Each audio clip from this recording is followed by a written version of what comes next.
America Iran मध्यस्थता में पाकिस्तान फिर फेल। ईरानी सांसद का पाकिस्तान को तमाचा। इब्राहिम रेजाई बोले मध्यस्थता करने योग्य नहीं है पाकिस्तान। पाकिस्तान पर लगाए गंभीर आरोप। जी हां, मिडिल ईस्ट में चल रहे युद्ध को खत्म करने के लिए ईरान और अमेरिका के बीच बातचीत में अभी तक कोई ठोस सहमति नहीं बन पाई है। पाकिस्तान इस बातचीत की मध्यस्थता कर रहा है, लेकिन लगातार उस पर सवाल उठ रहे हैं। इस बीच ईरान के एक नेता ने पाकिस्तान की भूमिका पर ही सवाल उठाए हैं। ईरानी संसद की राष्ट्रीय सुरक्षा और विदेश नीति समिति के प्रवक्ता इब्राहिम रेजाई ने कहा है कि पाकिस्तान दोस्त जरूर है, लेकिन वो बातचीत के बीच में सही पक्ष नहीं बन सकता। इब्राहिम रेजाई ने एक्स पर पोस्ट कर लिखा, पाकिस्तान हमारा मित्र और अच्छा पड़ोसी है, लेकिन वो वार्ता के लिए उपयुक्त मध्यस्थ नहीं है और उसमें मध्यस्थता के लिए आवश्यक विश्वसनीयता का अभाव है।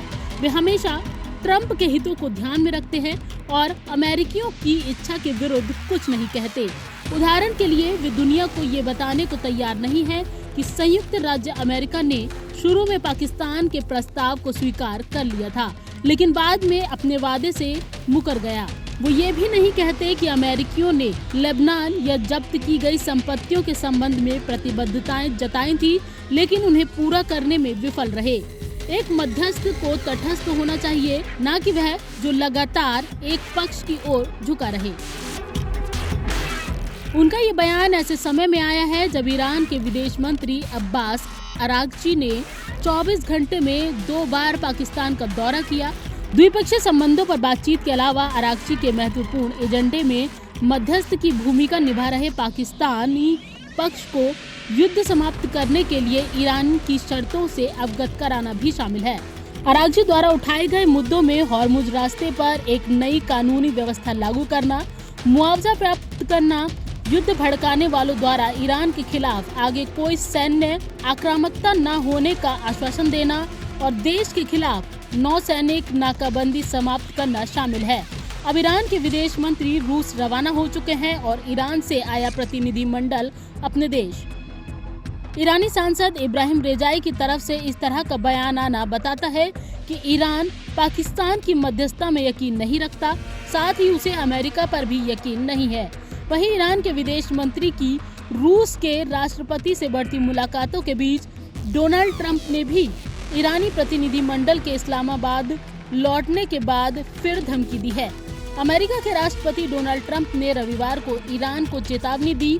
उन्होंने कहा कि उसके पास युद्ध खत्म करने के लिए सीज़फायर पर सहमत होने के लिए सिर्फ 3 दिन है, नहीं तो उसकी तेल पाइपलाइन में ब्लास्ट हो जाएगा। इस बीच ईरान रूस के अलावा यूरोप से नजदीकी बढ़ाता दिख रहा है। ईरान के विदेश मंत्री अब्बास अरागची ने अपने फ्रांसीसी समकक्ष जीन नोएल बैरोट से रविवार को टेलीफोन पर बातचीत की। दोनों नेताओं ने ईरान के खिलाफ अमेरिका इजराइल के आक्रामक युद्ध में हुए संघर्ष विराम से संबंधित नवीनतम घटनाओं और चल रहे राजनयिक प्रयासों पर चर्चा की। इधर ट्रंप की लगातार धमकियों पर ईरान का रुख भी कोई खास नरम नहीं है। ऐसे में ईरान और अमेरिका के रुख से साफ जाहिर है कि दोनों ही देशों के बीच सीज फायर या युद्ध रोकने पर कोई सहमति फिलहाल बनती नहीं दिख रही। नवोदय टाइम्स पंजाब केसरी के लिए संगीता सिंह की रिपोर्ट।